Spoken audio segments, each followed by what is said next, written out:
Hello and welcome to a new edition of the HR People Pod, the CIPD's fortnightly podcast, bringing you the best and breaking information in the world of work. That said, occasionally we do a special episode, and this is going to be one of those. So today we're going to be zooming in on one particular area with one expert that joins me in the studio, and I'm delighted in that break from our format. We have an author, international speaker and consultant in the field of neuroscience and change management joining us. Hilary Scarlett, hello and welcome. Hello, thanks for inviting me. No, absolutely delighted you're here. We're starting this podcast late because I was finding the conversation so interesting before we kicked off. So I'm hoping we've got some pieces left. Just before we start, we tend to ask our guests what they've been reading, what they've been looking at recently, what they've been enjoying, just to bring a bit of humanity to proceedings before we get into the detail. What's been catching your eye recently? Well, currently I'm reading a book about AI because I guess it's one of those areas that I feel I need to learn more about. So but the human side of AI, that's what I'm reading at the moment. So learning, and it's a relief for me, I guess, to be away from all the neuroscience papers that I've been reading over the last 8 months or so. But we're glad you've been reading them. It helps us. What book is it? Is it a hard recommendation from you, or? So far it's good. Yeah, it's by Paul Gibbons and James Healy, and it's about AI and the human aspects of that. So yeah, I find it very readable. As someone who's not an expert in AI, I find it very readable and very approachable. And so it's all about the human side of AI and how we introduce it into organisations. So far, so good. Absolutely. Excellent. So you are just about to release the third edition of Neuroscience for Organisational Change? That's right. It's coming out in July, and it's third edition. So the first edition came out 9 years ago. So this is the third. Quite a bit's happened in that intervening Quite a bit's period, happened, yes. Quite a bit has happened, absolutely, yes. And that's part of the reason for going back and writing a third edition and adding to it. And we were talking earlier about the things that you've needed to change between the second and third edition. And some of that was touching on actually how the evidence base shifts over time. So how do you go about choosing what goes in, refining it over time as you move between that second and third iteration of it? Yeah, well, I work very closely with neuroscientists in the States, and particularly University College London, because I'm not a neuroscientist by background, I study psychology, but so I want to work closely with them. And so, yeah, with the third edition, with one of the professors at UCL, he kind of reviewed it, went through it. Good news is this time around there wasn't too much that needed to be changed in terms of the replication crisis. There was a bit more from the first to the second edition, because at that point there were some questions about some of Baumeister's work. This time there's a little bit of watering down. There was an experiment I loved, Danziger and team, who looked at the decisions made by judges, people coming before them for parole. And Danziger and team could see that your chance of getting parole really fluctuated during the course of the day. Initially, they thought it was to do with circadian rhythms, and then they realised no, it was fluctuating more than that, between 70% and 0%. And when I wrote the second edition of the book 6 years ago or so, people thought it was all to do with blood sugar levels. It was all to do with when the judge had last eaten. If the judge had recently eaten, you had a 70% chance of getting parole. If he or she was getting a bit hungry, I'd have been throwing sausage rolls at them as I came in. Take sandwiches in if you're in front of a judge. Yeah, if they hadn't recently eaten, it dropped down about 0. They had a coffee break, back up to 70. And so the thinking then was all about blood sugar levels. Now they're not quite so sure, because would whatever they've eaten have had an effect on them that quickly in terms of the decisions they made straight after the coffee break or the lunch break. So for sure something's happening there, but is it because they're having a break? Is it because is it the actual blood sugar levels, or is it because they have eaten something and therefore they're kind of just feeling slightly better about themselves? So there's some things like that I've kept in, but you've got to slightly water down because we're not quite so sure as to what's impacting that decision making. I mean, it's really interesting, isn't it? Because we expect all of our professionals, all of our members to be outcomes driven, principles led, but also evidence based. But evidence isn't a kind of one set in time truth, is it? It evolves over time. So you mentioned the replication crisis. Could you kind of bring that to life for anyone listening? So the next time they're reading a scientific analysis or a summary of academic research, they understand some of the things that have been going on. Yeah, so the replication crisis is about, in some ways, it's about people trying to replicate research that's been done earlier and not getting quite the same findings. And various reasons why it seems to be part of a problem. Sometimes, I guess, in the excitement of the initial research and science, people wanting to get out there and share their results, perhaps slightly cherry picking which data they use. And I think also pressure on scientists from the scientific publications. They want new, exciting, shiny things. So they're very quick to push scientists to publish things, perhaps sometimes sooner than they would want to. Part of the problem also is that it's not terribly interesting for a lot of scientists to be repeating other people's work. There's not so much glory in that. They want to do their own work. So things don't get repeated often enough. But sometimes when they are, people say we cannot get the same evidence, we can't get the same findings. So it's worth keeping an eye on that. The research comes out, we're all very excited about it, but it's worth keeping an eye out for the follow-up research and what that says. Yeah, and that's why it's worth our professionals digging into sometimes what is being said, because it's really attractive when someone says research shows this, but actually does research show that in every context? Is actually that research, as well backed as it might be? So always one for people to listen to, and a really good reason for people to buy new editions of books as they come out as well. I'm sure you'd agree. Absolutely. We were talking earlier about actually the things that you've included in this new edition and why. What's been new in it? So when you've looked at that change, not from 9 years ago, but from the second edition, what did you feel was really relevant for people now that might not have been then? There were several areas when I went back to UCL, there were several areas I really wanted to explore. One of those was something called interbrain synchronization, which is when multiple brains begin to synchronize at the same time. And the reason we can now learn more about that is, again, technology. There are now kind of little caps that people can wear, EEG or FNIRS. And what that enables neuroscientists to do is look at multiple brains at the same time rather than sticking one person in a great big noisy fMRI scan in the lab. What this now enables neuroscientists to do is go out into the workplace, put little caps on people, look at multiple brains at the same time. It's a totally natural thing to do. Exactly, isn't it? exactly. Yeah. It's better than being in a lab. It's one step further on from being in a lab in a big noisy machine. True. It's an improvement on that. It is in the workplace or indeed in the school. And it's called hyperscanning, the ability to look at multiple brains at the same time. And the really interesting thing that's coming out there is that when our brains begin to synchronize, but similar bits of the brain begin to move in the same way, the suggestion is that we're beginning to look at the world from a similar perspective. We're beginning to have a similar viewpoint. So really interesting in terms of things like reaching consensus, collaboration, those kind of things. Also, there are studies that show when brains begin to synchronize, actually teams begin to perform better. Some of the research seems to suggest that maybe that's partly because we have more psychological safety. The suggestion seems to be in teams where you've got brains synchronizing, that people are perhaps prepared to share more information and therefore you're making better decisions. And there's research that shows actually when brains begin to synchronize, that's a better indicator of success and performance than even how much people say they like other members of their team. What's really interesting about, obviously we can't go around putting little caps on people's head in the organisation to see if brains are synchronising or not, but what is also useful is there are indicators of what helps brains to synchronise. And one of those things are the more familiar we are with people, the more we see people. It's interesting, there's one bit of research that was done between mothers and children, close brains synchronise a lot when they're talking, mother and child talking to each other, lots of synchronization, but get the mother and child to talk to each other on the screen, synchronization stops. So there's a price we have to pay for technology. So just being aware that synchronization doesn't tend to happen so well when we're working virtually. So bringing it back, I suppose, to some of the really practical problems that our audience might be facing into. You've got tension at the moment in many organisations around hybrid working, variants of that. What you're saying is that at the very least, organisations should be considering the detrimental impact of losing alignment and potentially performance through not having people together. That may not be all of the time, but enough time to create that kind of effect. Yeah, I think it means what we need to do is think about when is it we're best that we're together and what work can we do on screen. Because there are times when you don't want brains to synchronise. If you want people to be creative, you don't want people looking at the world from a similar viewpoint. You want different ideas. So you don't always want brains to synchronise. So, but again, I think it just adds part to the decision making about, as you say, when do we want people to be together? When's it is important to be face to face? And when can we do things via screen? So it just adds another piece to that thinking about where is work best done. Yeah, and for some organisations it's pretty simple. Everyone has to be on site and they have to be together, and there's that physical reality. And for other organisations it's a pretty new problem, isn't it, realistically?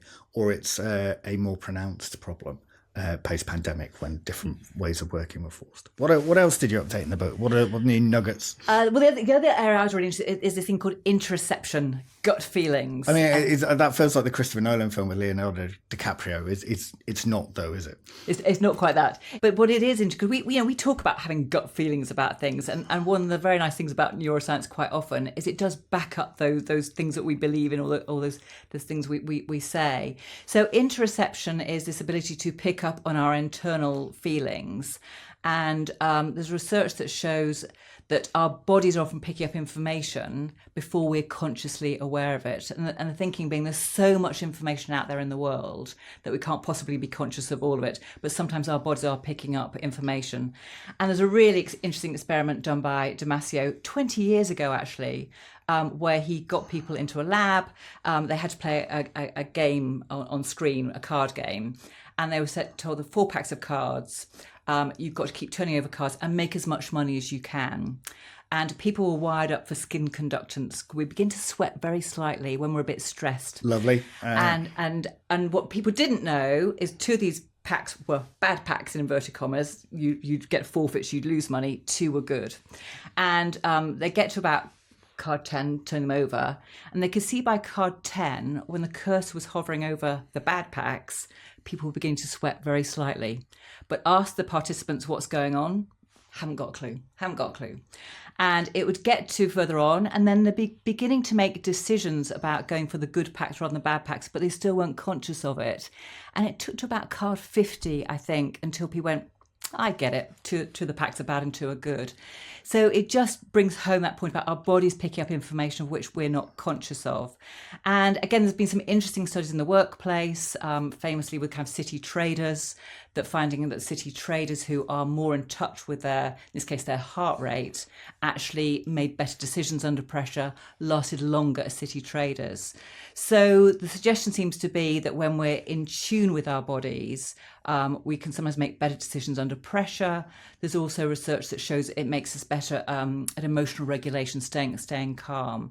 And again, the useful thing is we can get better at this. So that's the good thing. There's an extension of that, and challenge me if it's not, please, that actually we should listen to our gut more, but we probably need to interrogate that feeling a bit more. So there are various situations where people go, this just doesn't feel right, or this interaction doesn't feel right, or you might be doing an interview and something just feels off. I've always counselled people, and you can tell me whether I'm right or wrong to do it. Say, look, there's probably something in that, but you have to be able to describe it and to pick that apart and reflect on what the detail is underneath it. So don't ignore the feeling, but equally don't just give in to what might be a bias rather than actually an evaluation. Is there something in that? Are you saying? Yeah, no, absolutely. No, definitely. Because I think, as you say, if you just go with your gut feeling, it might be wrong, it might be a bias. But it's just listen to it. And I think with so many things, it's stop, pause, give yourself a chance to reflect, because that initial reaction might be wrong, but it's worth just interrogating, as you say. Excellent. So you mentioned stopping and pausing, and we had a conversation about that earlier and the importance of it. So life is coming at people fast at the moment in a number of different dimensions. Work can be, for many people, quite choppy, changey. That phrase, no day is ever the same, seems quite exciting in some ways, but also can mean a lack of rhythm. You were talking about the importance of people actually finding those moments to reflect in a day, and I know that's something you've covered in the new edition as well. Could you bring that to life for people in terms of what you've seen there? Absolutely, because I think, also as we were saying earlier, I've been in organisational change long enough that I can remember when there were change programmes that had a beginning, a middle and an end. The challenge for all of us now, there's never any end. It's layers and layers of change, and I think that does require a different mindset for all of us about constantly learning, being resilient. But absolutely, that bit about the ability to stop and pause is so important. From a brain perspective, there's part of the brain called the amygdala that processes all sorts of emotions, but it's particularly associated with that threat response. So it's the bit of your brain that'll go, oh, it's a spider. The prefrontal cortex is slightly slower and go, yeah, but it's dead. And I think that's a really useful thing to keep in our minds, that part of our brain will go, it's a spider.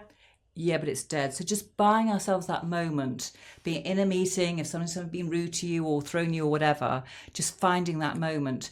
And perhaps between meetings, also as we were saying earlier, between meetings, rather than, especially I think for many of us, the problem now is back-to-back meetings, going from Teams to Zoom or whatever.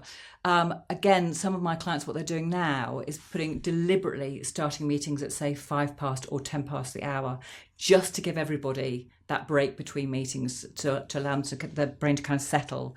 So I think between meetings, I think in the moment, just that ability, stop, pause, just use the breath, just breathe out slowly and pause. And that's a really useful thing to do in so many aspects of our lives. It is. It's just that taking that moment to gather yourself as well, isn't it? And that can be sorely missing. Impacts decision making. Impacts, I think, particularly for people in leadership positions, but anyone in the profession who will be going into a sensitive situation. You need to be thinking very clearly about how you want to show up in that space. And it's difficult to do that without. Yeah, absolutely. And I think, I was talking with a group yesterday about psychological safety, and, it takes time to build that up for people to really trust a leader, to trust that team, that I can speak out, I can ask questions. But it's so fragile, it's lost so easily. I mean, I've sat in meetings where, a leader someone says something and suddenly they're down on like a ton of bricks. That moment, people won't forget it if that's what the response was in that moment. So it's one of those things we've got to keep working at every single day, that kind of psychological safety, that emotional regulation. And I think for any leader, manager, any one of us really, to develop that ability to stay calm when we're under pressure, when we're stressed, is really important, both for performance, but also for our well-being as well. I think on both sides, it's a really important thing. And we can develop it. That's the good news. Yeah, and there's been work in the past, hasn't there? And I think it's almost become a kind of an axiom, but consistency matters as well. Yes, in the way that we absolutely. Lead. So if I know actually I'm working for someone quite difficult, but I know they're going to be like that every day, that's easier actually than I thought you were fine, and then suddenly one day I get a very different reaction. Yeah. Whilst I've got you here, psychological safety, that feels like one of the terms that's been overused over the last few years to the point that maybe it's lost some of its precision in usage. It's not just about everyone feeling nice and comfortable, is it? No. Could you tease that out for people? Because I know there'll be people listening to this where they've heard that phrase used in different contexts. It's got a very specific use, isn't it? Yes, and it is that ability to speak out confidently, as long as I'm doing it constructively, not to undermine other people, but that it's the ability to speak out, to question, and know that will be taken in the right way. So as long as I'm doing it in a constructive way, not trying to undermine other people. So Amy Edmondson, who's the postdoc of research in this area, she said, yes, it's not a nice thing to do. It can be, in some ways, it can be quite difficult because it is people questioning, putting a different viewpoint. But it's having the confidence to do that. Her original research showed that teams that can do that, where people can question, tend to be the more successful teams. And the industry often referred to as aviation, because they kind of famously there were far more accidents back in the 1970s than there are now. And one of the things they realised from black box recordings after the accidents, that quite often the first officer could see the mistake the captain was making, but didn't have the language to challenge the captain. And captains in those days were very hierarchical. So one of the things they changed was the language and relationship between first officer and captain, and just giving the first officer the confidence and language to challenge, and encouraging the captain to be more open to the questioning or comment or whatever it might be. And what a difference that made in terms of that relationship and one part of helping to reduce accidents. And as somebody said to me, gosh, if only that were true in more organisations, if only the chief executive or whoever, or the leader of the team were open to that challenge in the same way, what a difference it would make. And I think that's a good way of kind of thinking about psychological safety. And it's creating that conditions, isn't it, for the best ideas to come up, a level of challenge to happen within the system. It's not about and I hear it sometimes characterised this way, it's not about people never feeling uncomfortable. It's not about removing every source of possible discomfort in an organisation. Actually, sometimes it's about creating an environment where there's enough trust that people can actually challenge. Yes, someone can be devil's advocate or whatever in that meeting if they're trying to get to a better answer. So the book's about change. Yep. And wanted to talk to you about kind of two things that I think could be really useful for practitioners. One is people will be working in organisations now, and they will be going through change programs. What should they be thinking about? What extra information might you have that you could share with them? And then we'll come on, just before we close so people know what's coming next, we'll come on to, in a world where everything seems to be changing around us, how do you help and support people through that? So if we start with the organisational change piece now, if I'm running an organisational change program or I'm setting one up, or even if the organisation is just going through a series of changes and it's not being done programmatically, what are the kind of key lessons from the book that you would share with people in terms of approach? I think one of the key things I observe in organisations and insights from neuroscience is, I think so often when we're going through change, leaders disappear into darkened rooms, perhaps with consultants, look at all the data, look at all the information, and then kind of emerge and go into what I call broadcast mode and kind of go, here's the change, here's why it's good for customers, here's why it's good for stakeholders, here's why it's good for you, the employees, now please get on with it. And wonder why most employees dig their heels and don't want to do it. The research from the world of neuroscience is pretty clear on this. Giving people a chance to get it is really important. Just as leaders have had that chance to look at all the information, reach the conclusion that A is better than B or C, we need to give employees a bit more time around it so they get it too. And some organisations I talk to go, yes, but we're under real pressure to get on with change. We haven't got time for that. We've just got to get on with it. But I think, as we all know when we've been through change, you've got a choice. Either you spend some time up front taking people with you, or you spend a heck of a lot of time afterwards kind of mopping up and cajoling and persuading. And neuroscience would say, research would say, try and take people with you at the beginning. Because when we've had that kind of aha moment, I get it, I can see why A is better than B or C, it makes a big difference to our brains. We're much more likely to stick with that change. So that would be one of the big things that I think we need to do. Second one, some control, some choice is really important to the human brain. Where can we let go and give people a bit of control, a bit of choice over what's going on? Nobody wants to feel they're a complete victim of what's going on. So giving people a little bit of control makes a big difference. There's the instant cake mix piece. Have you ever heard? Do you know that? Oh yes, when they started. I'm going to share that. So this is a really good example because it's a good example because I don't think it's true. From what I can tell, it's not true. But I've used it a lot over the years. So. Rumour has it, so most people have used instant cake mix at one point in your life. And now what you have to do is you break an egg, you add water and get the cake mix. Apparently the original mix, you didn't have to break an egg and it didn't sell. And it's because it didn't feel like people were involved enough in the baking process to put it in front of someone with pride. However, when you made it a little bit harder for them and it was something that it was a skill they'd acquired, they felt like it was then their cake, despite the fact it was always going to be a chocolate cake because that's what you bought. I always think change is a little bit like that. If you can help people feel part of that process and as those contributed, it becomes theirs to own. If you give it to them completely pre-packaged, it becomes more challenging. Not true, just to be really clear with anyone I'm saying. I don't think it's true from what I can establish, but I do think it's a brilliant analogy were it to be true. So and I guess the modern day equivalent of that is the IKEA effect, isn't it? They talk about the fact that you put it together yourself, that you feel a little bit of ownership. And it is true from a brain point of view. I think there's much more of a shift towards a coaching way of leading people now and neuroscience would back that up in terms of goals that we have chosen. We process in a different part of the brain and we feel more committed to them. It's my goal, I chose it. As opposed to a goal we've been given by our line manager, when the going gets tough, we might go, oh, I give up. But if we've chosen something or been involved in some way, we do feel that bit more committed. So the IKEA effect, for anyone not listening or not aware, was essentially some research that suggested people would value things they had built. So if you bought pre-packed furniture from IKEA and you put the blood, sweat, tears into building that, you would then value that in terms of the price you would expect for it in a very different way to someone who was buying it. Because you were seeing your effort, they were just seeing the object. So, and again, a good one for leadership teams to think about. Again, I'm not entirely sure it's held up over time. The one thing I will tell you for sure is you do not want to share that as a piece of research and example and then find out the entire front row of the conference you're speaking to come from IKEA. Done that, been there, super awkward in the Q&A afterwards. But another good way of thinking about change. So I've done lots of bad things in my career. I just find situations like that.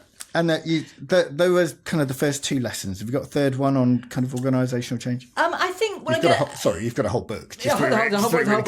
But yeah. I guess another one, well, actually one that comes up quite frequently, I think, and is a tricky one, it's about communication. Do we communicate quite early when we think changes might be coming up, but we're not too sure what they are? Do we wait until we're absolutely sure?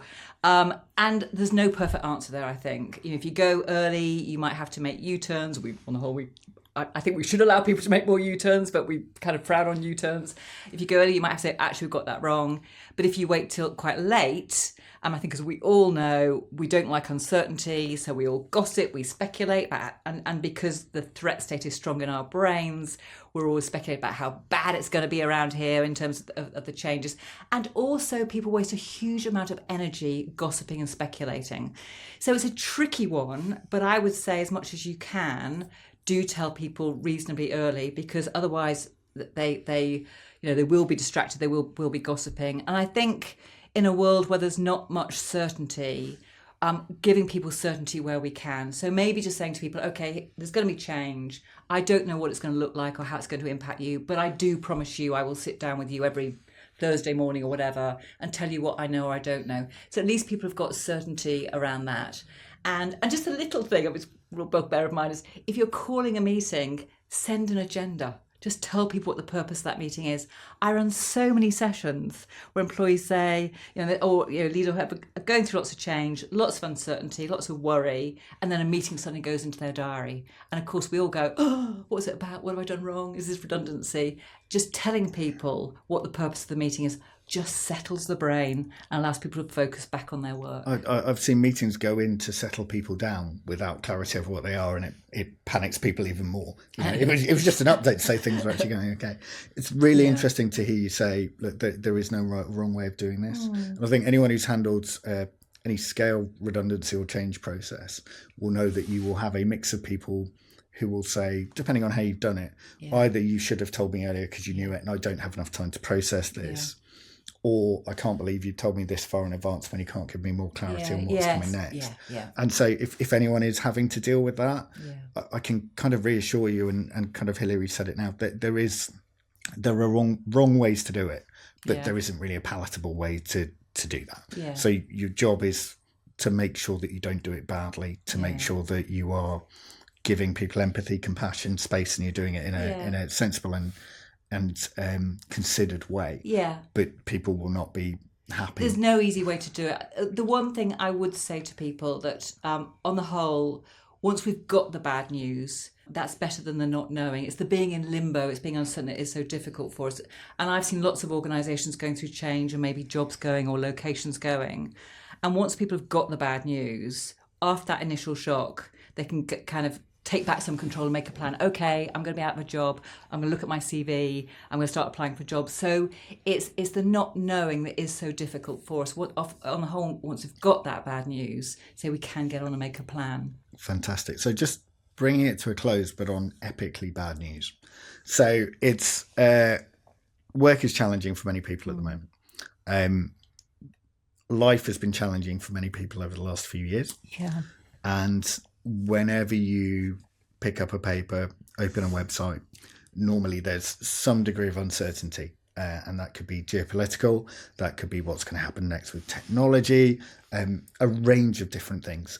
In fact, so much so that climate change and a long-term concern about that appears to have dropped down in terms of the news cycle. But you could worry about everything from extinction to where my job's going to be in 18 months' time. That is something that impacts people outside of work, but it will also have an impact on people because we're not separate beings inside of work as well. What are your suggestions for organisations in terms of dealing with that, taking that into account, helping people through that? And I think I want to recognising that and acknowledging that, and that as you say, there's so much uncertainty both inside and outside work at the moment. A couple of things on that. I do say to people, if you've got a very stressful day at work, turn off the news feed. All that's happening in the world at the moment. If you've got a really busy, demanding day, try and focus on that. Being a good listener. Sometimes I know leaders say there's nothing I can do in terms of whatever change or whatever it might be. But just being a good listener, actually, not surprisingly, being listened to is rewarding to the brain. It feels good. So being a good listener, acknowledging what's going on, I think is really important.